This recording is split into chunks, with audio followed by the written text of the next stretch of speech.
성도 여러분 안녕하십니까? 오늘 6월 27일 토요일입니다. 나라와 민족을 사랑하는 마음으로 구국 금식 기도회가 시작이 돼서 이제 오늘 마치는 날이 되겠습니다. 유종의 미를 거둘 수 있도록 또 하나님께서 우리들의 눈물 어린 기도에 꼭 응답해 주시도록 성도님들 마음을 모아 주시기를 부탁을 드립니다. 오늘은 베드로전서 2장 17절 말씀을 함께 읽겠습니다. 무사람을 공경하며 형제를 사랑하며 하나님을 두려워하며 왕을 존대하라. 아멘. 오늘 함께 나누실 주제는 존중이라고 하는 것입니다. 방금 읽은 말씀 가운데 무사람을 공경한다, 또 왕을 존대한다 이렇게 표현했죠. 공경하다, 존대하다. 번역은 다르게 했지만 사실은 티마오라고 하는 단어를 이렇게 번역을 다양하게 한 것입니다.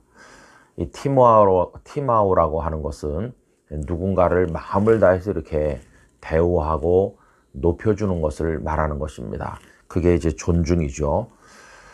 이 존중이라는 단어는 대단히 다양하게 많은 사람에게 적용이 되어서 쓰입니다. 우선 방금 읽은 말씀에만 봐도 왕을 존대하라고 했잖아요. 그런가 하면 왕이 아닌 나머지 보통 사람들, 무사람을 공경하라고도 해요. 그리고 에베소서 6장 2절에 보면 부모님 공경에도 이 단어가 사용되고 있습니다. 내 아버지와 어머니를 공경하라. 이것은 약속이 있는 첫 계명이니 라고 할 때도 쓰였어요. 그리고 여러분 이게 하나님 아버지와 예수님께 대해서도 사용되는 것을 볼 수 있어요. 요한복음 5장 23절입니다.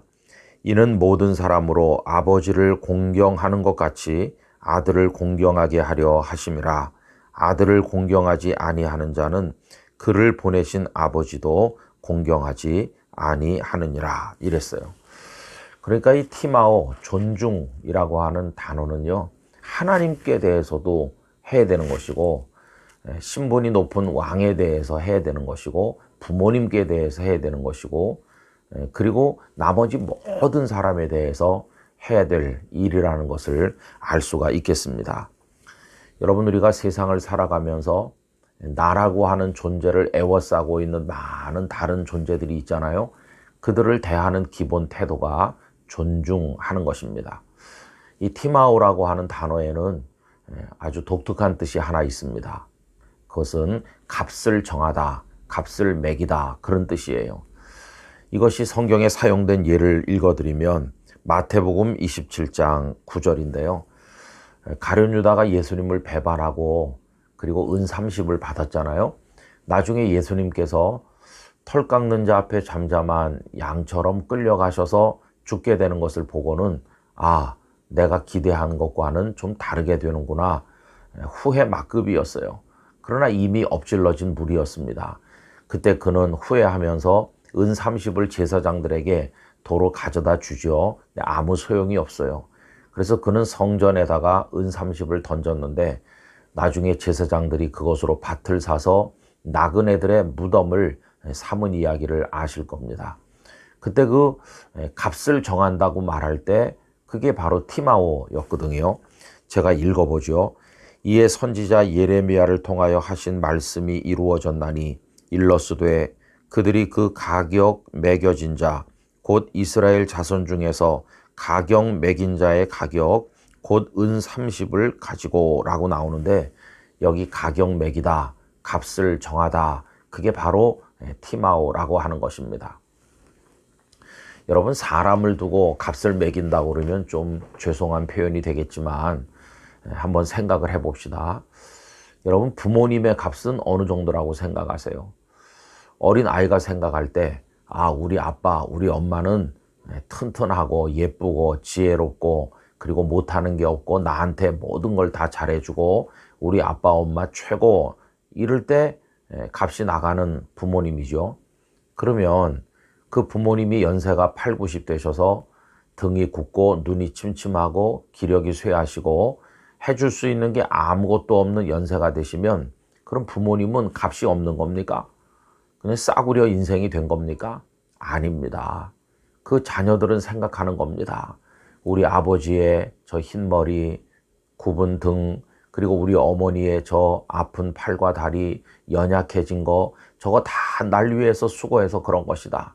다른 사람들은 우리 부모님을 값이 없다고 생각할지 모르지만 나에게는 천하를 주고도 바꿀 수 없는 우리 부모님 가장 소중하다. 이렇게 그 자녀들은 부모님의 그 존귀하심, 부모님의 가치에 대해서 다른 생각을 가지는 거죠. 그러면 그 자녀가 부모님을 어떻게 대하겠습니까? 우리 부모님은 그 누구보다도 귀하고 세상에 그 무엇보다도 소중한 분이라고 생각하기 때문에 그에 걸맞는 존중을, 효도를 부모님께 올려드리는 거 아니겠어요? 여러분, 상대방이 싸구려 존재라고 생각하면 이제 그 싸구려만큼 대접해 주는 것이고, 상대방이 대단히 소중하다고 생각하면 그 소중하게 값을 매긴 만큼 그분을 존중하게 되는 거 아니겠어요? 여러분, 모든 사람이 다 평등하다고 말하지만 실제로 살아갈 때 가만히 보면 다 마음에서 값을 매기는 게 다른 것 같습니다. 그리고 거기에 걸맞는 대접, 거기에 걸맞는 존중을 하는 것이죠. 하나님의 값은 어느 정도일까요? 여러분, 하나님은 값으로 평가할 수 없는 분이세요. 그분은 최고이시고요.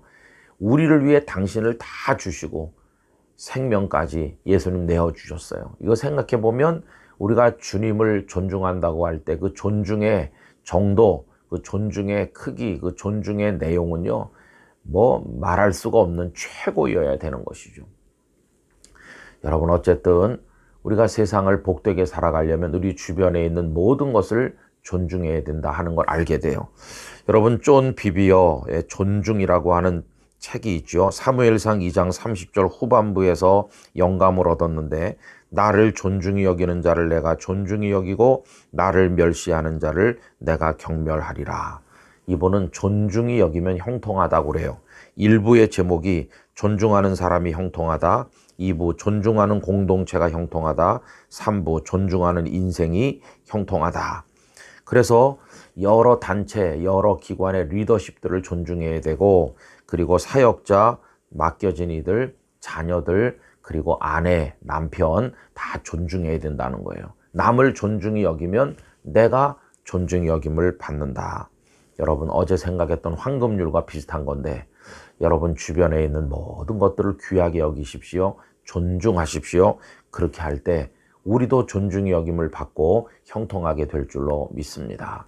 하나님 아버지, 저희로 하여금 존중히 여기는 마음의 태도로 우리 주변에 있는 모든 이들을 대하고 무엇보다 하나님을 가장 존중히 여겨 높이며 살아가게 하여 주시옵시고, 이로 인해서 저희도 존귀케 되게 하여 주옵소서. 예수님의 이름으로 기도하옵나이다. 아멘.